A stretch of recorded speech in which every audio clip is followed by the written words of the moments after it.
Noong taong 1577, isang plota na binubuo ng mahigit sa 130 barkong pandigma ng Hapon ang naglayag upang wasakin ang huling labi ng hukbong pandagat ng Joseon.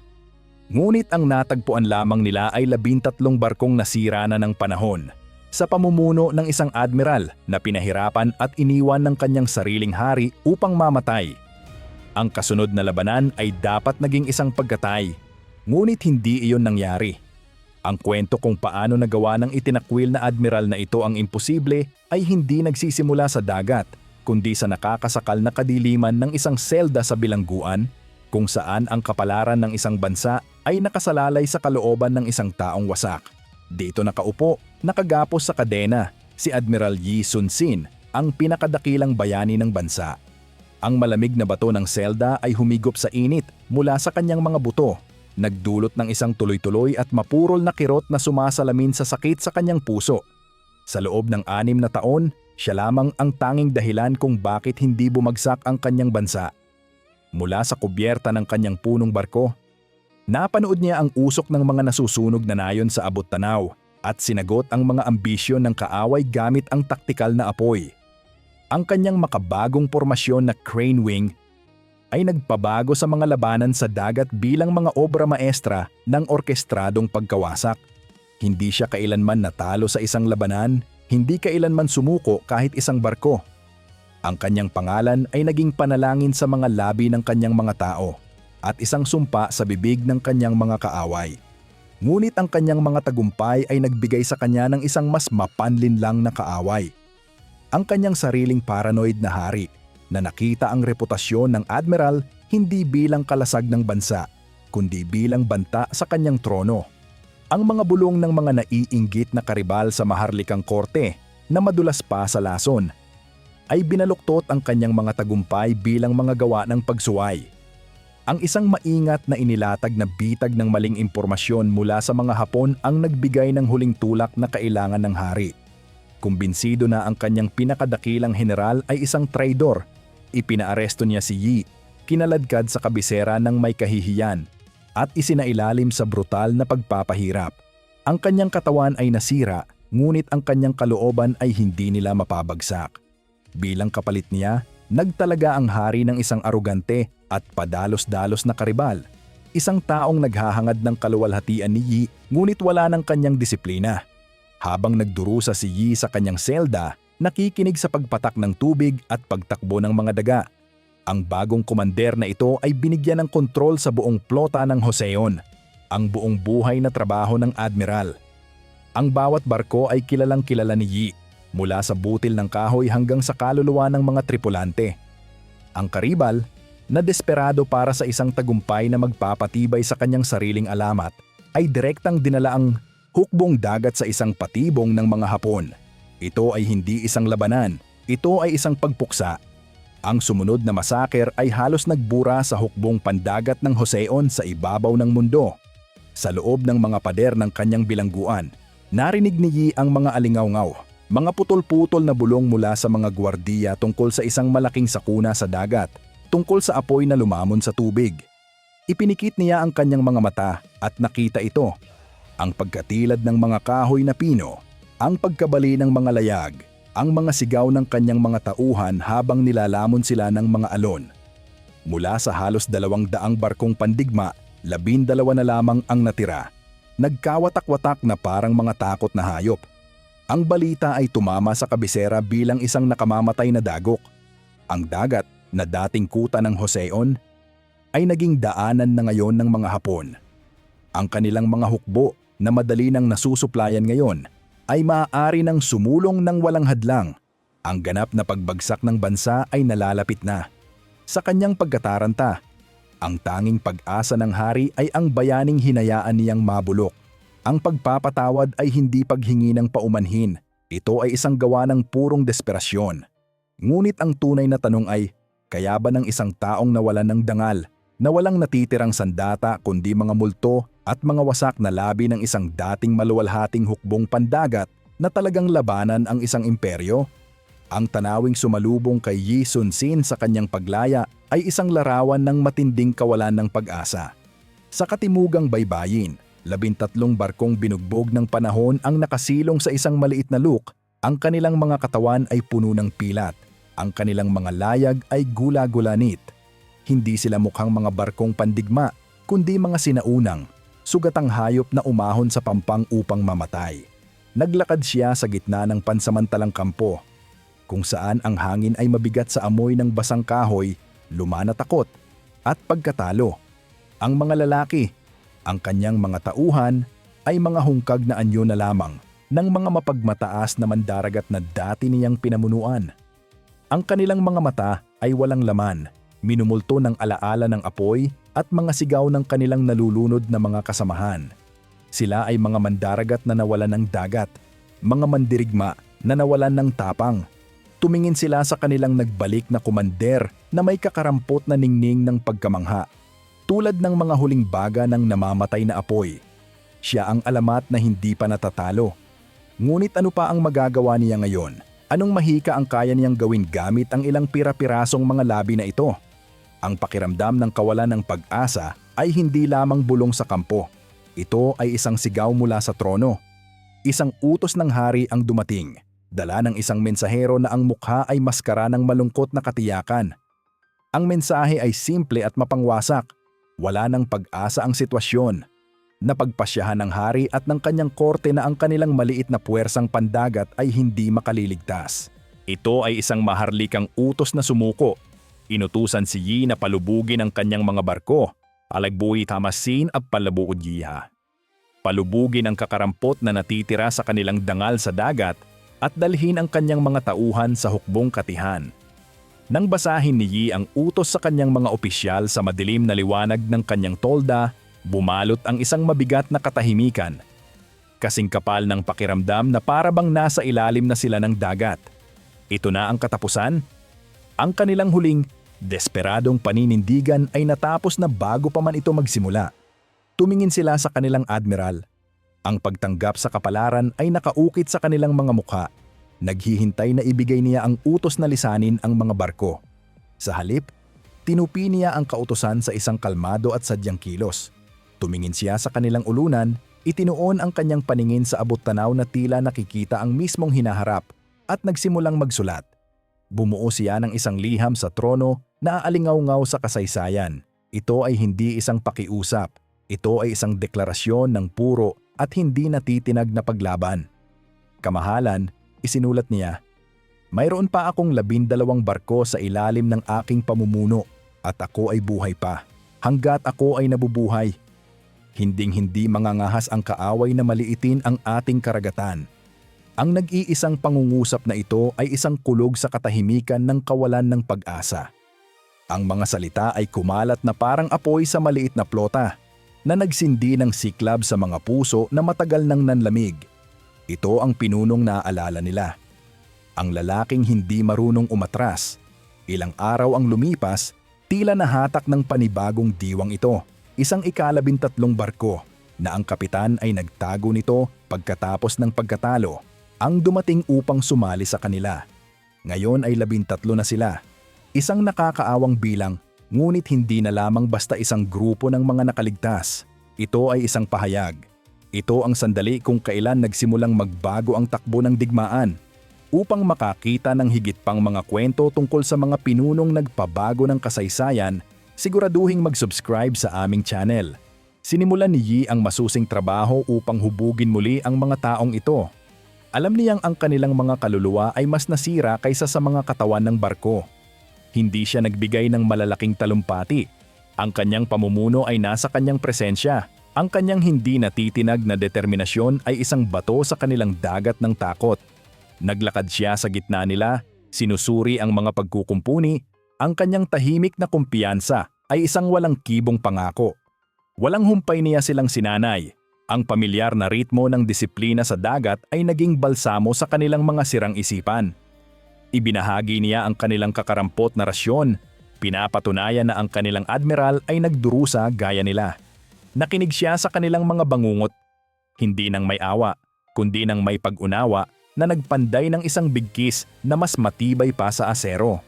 Hindi lamang niya muling itinayo ang isang unit ng hukbong dagat, Muli niyang pinanday ang kanilang mga kaluluwa. Tinuruan niya silang maniwala muli. Hindi sa lakas ng kanilang bilang, kundi sa isipan ng kanilang komander. Ngunit ang paniniwala lamang ay hindi maipapanalo ang digmaang ito. Isang armada ng kaaway na may daan-daang barko ang tumutugis sa kanila at pinamunuan ni Yi ang kanyang maliit na kawan diretso sa kanila. Alam niyang hindi niya maipapanalo ang isang patas na laban, kaya nagpasya siyang huwag lumaban ng patas. Ang kasaysayan ay hinuhubog ng mga tao, ngunit ang dagat ang nag-uutos. Alam ni Admiral Yi na ang kanyang 13 barko ay hindi uubra sa plota ng Hapon sa bukas na karagatan. Upang manalo, kailangan niya ng sandatang mas makapangyarihan kaysa sa mga kanyon, mas matibay kaysa sa asero. Natagpuan niya ito sa heograpiya ng kanyang sariling bayan. Isang makitid at mapanlinlang na bahagi ng tubig na tinatawag na Mayongyang Strait. Tinatawag ito ng mga lokal na Uldolmok, ang umaatungal na kipot. Ito ay lugar ng mga alamat, isang natural na bitag ng kamatayan kung saan ang dagat mismo ay nagiging isang halimaw. Ang kipot ay isang masikip na lagusan, halos 300 metro lamang ang lapad. 2 beses sa isang araw, ang tubig ay nagpupumilit na dumaan sa siwang na ito nang may lakas ng isang nagngangalit na ilog na lumilikha ng mga agos na napakabilis na kaya nitong punitin ang isang barko. Ang tubig ay umiikot sa mga puyo na sapat ang lakas upang humila ng mga sasakyang pandagat pailalim. Ang kanilang dagundong ay naririnig ng ilang milya, isang tuloy-tuloy at gutom na tunog. Pagkatapos, sa isang maikli at nakakatakot na sandali, ang agos ay tumitigil, ang dagundong ay namamatay, at ang dagat ay nagpipigil ng hininga bago bumaliktad at dumaloy ng may parehong bangis sa kabilang direksyon. Ito ang napiling kill zone ni Yi. Hindi lamang siya pumili ng posisyong pandepensa, pumili siya ng kanyang pangunahing sandata. Ang kanyang plano ay isang obra ng estratehikong henyo na ipinanganak mula sa purong desperasyon. Gagamitin niya ang kanyang sariling mga barko bilang pain. Aakitin ang mga nauunang barko ng kaaway papasok sa kipot sa eksaktong oras na ang agos ay dumadaloy laban sa kanila. Ang kanilang malaking plota ay maiipit, ang kanilang bilis at kakayahang maniobra ay mapaparalisa ng agos na hindi nila kayang labanan. Sila ay magiging mga nakakulong at walang magawang target. Pagkatapos, kapag ang tubig ay bumaliktad, ang nagbabagong dagat ay magdadala ng kaguluhan sa kanilang plota na maghahampas sa kanilang mga barko sa isa't isa at gagawing isang nagkakagulong pagtakas ang kanilang pag-atras. Samantala, papalapit na ang mga Hapon. Ang kanilang paunang puwersa na may hindi bababa sa 130 barkong pandigma ay tumingin sa maliit na plota ni Yi bilang isang maliit na abala. Binalaan sila ng kanilang mga scout tungkol sa mga panganib ng kipot, ngunit ang kanilang mga komander na binulag ng labis na kumpiyansa ay nakita ang mga agos bilang isang sagabal na kayang gawa ng paraan. Ang ideya na ang 13 barko ay kusang loob na lalaban ay tila napaka-imposible na naramdaman nilang isa itong insulto na sabik nilang sagutin. Noong umaga ng ika-26 ng Oktubre, nakahanda na ang patibong. Isang kagubatan ng mga layag ang lumitaw sa abot-tanaw. Isang pulang araw na kumikislap sa libu-libong helmet at dulo ng mga sibat. Ang mga pulang watawat ng plota ng Hapon ay tumakip sa langit. Ang plano ni Yi ay nakasalalay sa dagat na sumusunod sa sinaunang ritmo nito, sa kayabangan ng kaaway, at sa kanyang sariling mga takot na tauhan na mapanatili ang kanilang lakas ng loob laban sa isang buhay na bangungot. Ang umaatungal na kipot ay naghihintay, at ang kapalaran ng isang bansa ay pagpapasyahan sa marahas at umiikot na tubig nito. Nang pumasok ang mga unang barko ng Hapon sa kipot, nakatagpo sila ng isang bagay na sumalungat sa lahat ng lohika ng militar. Isang solong barkong pandigma, ang punong barko ni Admiral Yi, ang nag-iisang nakalutang sa gitna ng channel. Hindi natitinag laban sa agos. Ito ay isang nag-iisang bantay, isang sibat na gawa sa kahoy, at bakal na humahamon sa isang buong hukbong dagat. Ang tanawin ay napakakaiba kaya nag-alinlangan ang kaaway, ngunit walang nakasunod sa likod ni Yi. Ang iba niyang 12 barko ay naiwan, ang kanilang mga kapitan ay naparalisa ng isang matinding takot. Si Yi Sun-sin ay nag-iisa. Sumugod ang mga Hapon at dose-dosenang mga barko ang pumalibot sa kanyang punong barko. Ang hangin ay napuno ng dagundong ng mga kanyon at ng pagputok ng kahoy. Mga kawit na kasing laki ng tao ang lumipad sa himpapawid, bumaon sa rehas ng barko. Ang mga samuray na Hapon, sumisigaw ng kanilang pandigmang hiyaw, ay dumagsa sa mga gilid, sinusubukang sumakay. Ang labanan ay naging brutal at masikip na bakbakan. Ang punong barko ni Yi ay naging isang isla ng paglaban sa dagat ng mga kaaway. Ang kanyang mga kanyon na nagpapaputok ng malapitan ay nagpiraso sa mga barko ng kaaway. Ngunit sa bawat barkong umatras, dalawa ang pumalit sa pwesto nito. Nakatayo si Yi sa command deck, isang imahe ng imposibleng kapayapaan sa gitna ng bagyo.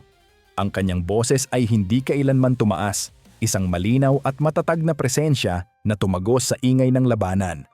Inutusan niya ang kanyang mga artilyero, nagbigay ng mga utos upang itaboy ang mga sumasalakay, at pinanood habang ang kanyang barko ay pinupunit, ang katawan nito ay nabutas. Ang mga layag nito ay nagkapira-piraso, ang kubyerta nito ay madulas sa dugo. Ngunit ang kanyang watawat ay lumilipad pa rin. Nang makita na ang kanilang admiral ay nasa bingit ng pagbagsak, ang kapitan ng isang barkong malayo sa linya ni Yi ay nagsimulang lumiko upang tumakas. Nakita ito ni Yi. Sa sandaling iyon, nalaman niya na ang tapang ay isang apoy na maaaring kumalat o mamatay. Kung mananaig ang takot, mawawala ang lahat. Nag-utos siya na magpadala ng senyas. Ipinapatawag ang tumatakas na kapitan. Sa gitna ng umiikot na kaguluhan, ang lalaki ay dinala sa harap niya. Sa paningin ng iba pang mga kapitan na nanonood mula sa kanilang mga kubyerta, tiningnan siya ni Yi ng may malamig na galit at ipinabitay siya sa mismong lugar. Ito ay isang brutal at walang awang aksyon, ngunit ito ang dagok na kailangan ng plota. Pagkatapos ay itinaas niya ang kanyang tingin sa iba pang mga kapitan at sumigaw. Gusto niyo bang hatulan kayo ng batas militar? Gusto niyo bang tumakas? Walang mapupuntahan. Ang pag-atras ay kamatayan. Ang takot na pumaparalisa sa kanyang mga tauhan ay agad na napalitan ng isang mas malaking takot. Ang puot ng kanilang admiral. Nahihiya at takot, sumugod sila pasulong. At sa sandaling iyon, tila ba ang dagat mismo ang sumagot. Ang nagngangalit na agos na pumipigil sa mga Hapon sa pwesto ay nagsimulang bumagal. Sa loob ng ilang sandali, ang umaatungal na kipot ay tumahimik. At pagkatapos, sa isang nakakatakot na dagundong, bumaliktad ang tubig. Ang agos ay nagbago ng direksyon. Ang plota ng Hapon ay nahulog sa ganap na kaguluhan. Ang kanilang mga barko ay naanod pabalik, bumabangga sa isa't isa. Nabasag ang mga sagwan. Naputol ang mga timon. Ang kanilang perpektong pormasyon ay gumuho bilang isang nagpapanik na masa nang walang magawa at nagbabangga ang mga barko. Ang patibong ay sumara na. At habang ang kaaway ay nalulunod sa kaguluhan, ang 12 pang barko ni Yi na nabawi ang kanilang tapang ay sumugod sa wakas sa labanan tulad ng isang alon ng naghihiganting asero. Ikaw, ano ang gagawin mo kung ikaw ay naging isa sa iba pang 12 kapitan? Ipaalam sa amin sa mga komento. Ang labanan ay hindi napapanalunan kapag bumagsak na ang huling kaaway, kundi kapag ang kanilang kalooban ay nasira na. Sa Mayongyang Strait, naglaho ang kalooban ng mga Hapon. Sa sandaling bumaliktad ang agos, ang mga ngaso ay naging tinutugis. Ang makitid na channel, na dapat sana ay daan nila sa tagumpay, ay naging libingan nila. Ang disiplinadong plota ay nauwi sa isang nagpapanik na pag-aagawan para mabuhay. Ang kanilang mga barko ay naging mga walang awang biktima ng mga barkong pandigma ni Yi. Ang labanan ay naging isang brutal at tagibang na pagtugis. Sa puso ng paunang puwersa, ang pinaka-agresibong komander ng kaaway, isang kinatatakutang mandirigmang pirata, ay naging pangunahing target dahil sa kanyang marangyang palamuti sa barko. Sa gitna ng kaguluhan, sinakay ng mga mandaragat ng Joseon ang kanyang barko at pinatay siya. Nagbigay si Admiral Yi ng isang nakakapangilabot na utos. Ipinaahon niya ang katawan ng komander ng kaaway mula sa tubig, ipinapugot ang ulo nito, at ipinasabit ang ulo sa tuktok ng layag ng kanyang sariling barko. Ito ay isang nakakatakot at damang-damang mensahe sa natitirang bahagi ng plota. Ang kanilang mga pinuno ay patay na. Ang kanilang mga Diyos ay iniwan na sila. At walang magiging awa. Ang dagok psikolohikal ay naging mapagpasya. Ang gulat ay nauwi sa ganap na pagtakas. Ang mga barkong hapon na pumapasok pa, rin sa kipot ay bumangga sa mga barkong desperadong sumusubok na tumakas. Lumilikha ng isang bottleneck ng kamatayan. Nang humupa ang labanan, ang katahimikan ay mas malalim kaysa sa ingay. Ang kipot ay naging sementeryo ng mga durog na kahoy at mga taong nalunod. Ang laki ng tagumpay ay hindi kapani-paniwala. Mahigit sa 30 barkong pandigma ng Hapon ang pinalubog o winasak. Libo-libo sa kanilang mga mandaragat at samuray ang namatay. Sa panig ng Joseon, walang ni isang barko ang nawala. Ang nag-iisang gawa ng paglaban na ito ay higit pa sa pagpapanalo sa isang labanan. Iniligtas nito ang isang bansa. Ang mapangwasak na pagkatalo ay pumutol sa mga linya ng supply ng hukbong Hapon at nagsindi ng apoy ng paglaban na sa huli ay pumilit sa kanila na umatras. Ang tagumpay sa Myeongyang ay ganap. Bagaman ang kanyang katawan ay bumagsak sa isang labanan sa huli, inutos niya sa kanyang mga huling salita na ilihim ang kanyang kamatayan upang mapanatiling mataas ang loob ng kanyang mga tauhan. Ang diwa ni Yi ay naging walang kamatayan. Siya ang kumander na kumuha ng 13 sirang barko sa pinakamadilim na oras ng kanyang bansa. At nakipagtitigan sa isang imperyo. Ang kanyang kwento na napanatili sa mga pahina ng kanyang talaarawan sa digmaan na nananatili hanggang ngayon ay isang makapangyarihang patunay na ang kasaysayan ay hindi laging isinusulat ng mga pinakamalalaking hukbo, kundi ng mga may lakas ng loob na manindigan kapag ang lahat ay tumatakas. Kaya naman ang kanyang rebulto ay nakatayo ngayon sa puso ng Seoul, hindi bilang monumento ng isang tao, kundi bilang paalala na hanggat may isang taong kumakapit sa pag-asa, ang isang bansa ay hindi kailanman tunay na matatalo. Ang pagbabahagi ng hindi kapani-paniwala at mapanghamong kwentong ito ay tumutulong sa amin na magdala ng higit pang mga pinakadakilang labanan sa kasaysayan sa liwanag. Salamat sa pagsama sa amin. Kung gusto mong makakita ng higit pang mga kwento na humubog sa ating mundo, siguraduhing mag-subscribe at pindutin ang notification bell. Sabihin sa amin sa mga komento kung aling makasaysayang kaganapan ang sa tingin mo ay nararapat na aming ikwento sa susunod.